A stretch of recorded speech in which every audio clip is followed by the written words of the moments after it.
एक बार फिर स्वागत है दोस्तों आपका हमारे YouTube channel success in life में। दोस्तों आज हम आपके सामने जीके का टॉपिक भारतीय राज्य व्यवस्था लेके आए हैं। तो दोस्तों टॉपिक शुरू करने से पहले अगर आप हमारे चैनल में नए हैं तो आप हमारे चैनल को सब्सक्राइब करें and like share and comment ज़रूर करें।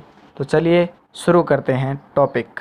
तो अब हम आ चुके हैं टॉपिक पर। आज का जो हमारा टॉपिक है वो है भारतीय राज्य व्यवस्था, जो कि एक जीके का टॉपिक है और जिसके जो क्वेश्चंस है वो एयरफोर्स और नेवी में भी आते हैं। तो अपन चलिए शुरू करते हैं। उसके कुछ इंपॉर्टेंट क्वेश्चन मैं आपके सामने लेके आया हूँ, तो आप लगातार जुड़े रहिए और देखते रहिए। तो चलिए शुरू करते हैं। पहला क्वेश्चन अपने पास, रेगुलेटिंग एक्ट पारित किया गया तो कौन से ईस्वी में किया गया था? 1700 ईस्वी में। ऑप्शन अपने पास चार होते हैं, चारों में से कौन सा ऑप्शन सही है? 1773। किस अधिनियम के तहत बंगाल के गवर्नर जनरल को भारत का गवर्नर जनरल बनाया गया था? तो कौन सा अधिनियम था वो? 1833। ठीक है। फिर है, सांप्रदायिक निर्वाचन के जनक के रूप में किसे जाना जाता है? सांप्रदायिक निर्वाचन के जनक के रूप में किसे जाना जाता है? Lord Minto. किसे जाना जाता है? लॉर्ड मिंटो को।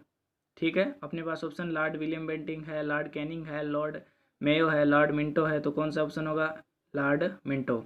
किस अधिनियम के तहत देश में द्विसदनीय व्यवस्था और प्रत्यक्ष निर्वाचन की व्यवस्था प्रारंभ की गई थी? कौन सा अधिनियम था वो? 1773, 1873, 1935 और 1919। तो कौन सा था? 1919। फिर है, प्रांतों में द्वैत शासन की स्थापना किस अधिनियम की देन है?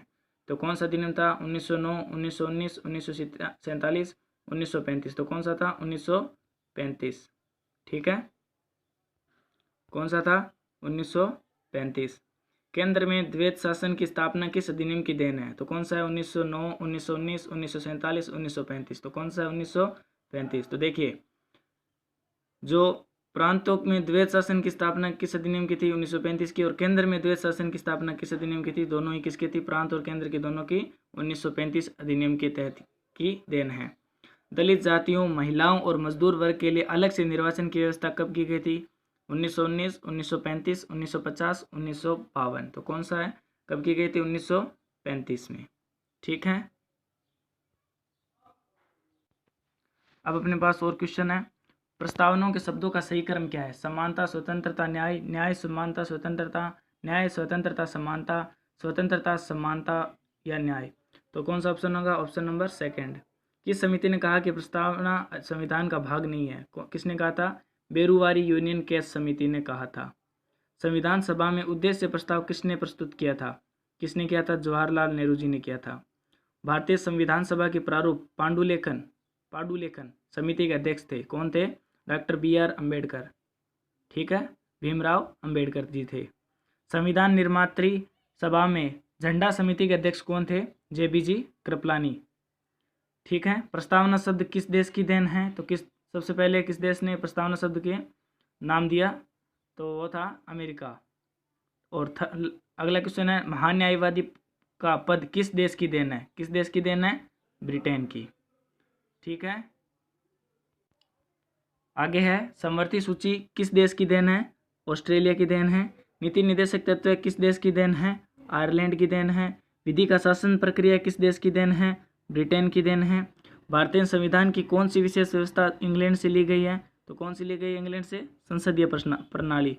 ठीक है। भारतीय संविधान के अंतर्गत संघ और राज्यों के बीच शक्तियों का विभाजन किसकी प्रेरणा पर आधारित है? कौन से देश की प्रेरणा पर आधारित है? तो कनाडा देश पर की प्रेरणा पर आधारित है। संसदीय सर्वोच्चता किस देश की देन है? संसदीय सर्वोच्चता अमेरिका की देन है। ठीक है। आगे चलते हैं। आगे है, भारतीय संविधान में मौलिक कर्तव्य का विचार लिया गया है? अमेरिका के संविधान से, ब्रिटिश के संविधान से, फ्रांस के संविधान या रूस के संविधान से? तो किसके लिए है? रूस के संविधान से। भारत के संविधान निर्माताओं ने न्यायिक पुनरावलोकन के विचार का ग्रहण किया है? ब्रिटेन से, फ्रांस से, स्विट्जरलैंड से या अमेरिका से? तो किससे किया है? अमेरिका से। भारतीय संविधान की संशोधन प्रक्रिया किस देश के संविधान से प्रभावित है? कनाडा, ऑस्ट्रेलिया, इटली या दक्षिण अफ्रीका? तो किससे प्रभावित है? दक्षिण अफ्रीका। तो चलिए आगे चलते हैं। माउंटबेटन योजना का भारत आगमन हुआ था? तो कब हुआ था? 3 जून 1947। भारत का विभाजन किस योजना के तहत हुआ? कौन सी योजना थी? माउंटबेटन। संविधान को 26 जनवरी के दिन लागू करने का निर्णय इसलिए लिया गया क्यों? ये शुभ दिन था। स्थिति को 1942 में भारत छोड़ो आंदोलन प्रारंभ किया गया था। कांग्रेस ने स्थिति को 1930 में स्वतंत्रता दिवस के रूप में मनाया था। इनमें से कोई नहीं। तो किस रूप में मनाया था? कांग्रेस ने स्थिति को 1930 में स्वतंत्रता दिवस के रूप में मनाया गया था, इसलिए संविधान को 26 जनवरी के दिन लागू करने का निर्णय लिया गया था। भारतीय संविधान अंगीकृत कब हुआ था? 26 नवंबर 1949। सूची 1 तथा सूची 2 को शामिल कीजिए तथा नीचे दिए गए कोड से सही उत्तर चुनिए। तो ये सूची 1 और 2 है, तो उनको मिलान किस प्रकार होगा? अगस्त घोषणा किसने की थी? अगस्त प्रस्ताव किसने दिया? अगस्त संकल्प किसने दिया? प्रत्यक्ष कार्रवाई दिवस कौन सा था? तो सारे मिलाने के बाद इनके लास्ट ऑप्शन है, उनका क्या होगा? Option number 1। ठीक है, आगे देखिए। नए राज्यों का प्रवेश का प्रावधान किस अनुच्छेद में है? तो कौन सा अनुच्छेद था? अनुच्छेद नंबर 2। नए राज्यों का निर्माण करना व पुराने राज्यों के क्षेत्रों, नामों व सीमाओं में परिवर्तन करने का प्रावधान किस अनुच्छेद में है? तो अनुच्छेद नंबर 3 में। नागरिक समाज का प्रावधान किस अनुच्छेद में? तो कौन से अनुच्छेद में है? अनुच्छेद नंबर 10।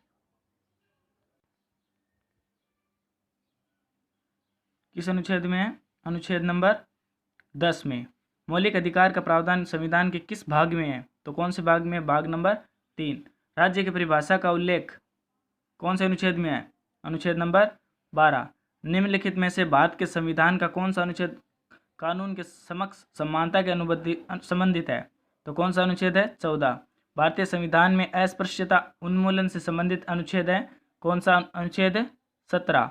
भारतीय संविधान में उपाधियों के अंत से संबंधित अनुच्छेद है, अनुच्छेद 18। तो दोस्तों ये थे कुछ आज भारतीय राज्य व्यवस्था से जुड़े कुछ महत्वपूर्ण क्वेश्चन। तो दोस्तों अगर आप हमारे चैनल में नए हैं तो हमारे चैनल को सब्सक्राइब करें, लाइक शेयर एंड कमेंट करें, लगातार जुड़े रहें। और ऐसे ही क्वेश्चन, ये तो भारतीय राज्य व्यवस्था का पार्ट 1 है, इसके और भी पार्ट्स आने हैं, तो आप हमसे लगातार जुड़े रहिए और देखते रहिए सक्सेस इन लाइफ चैनल को। Thank you.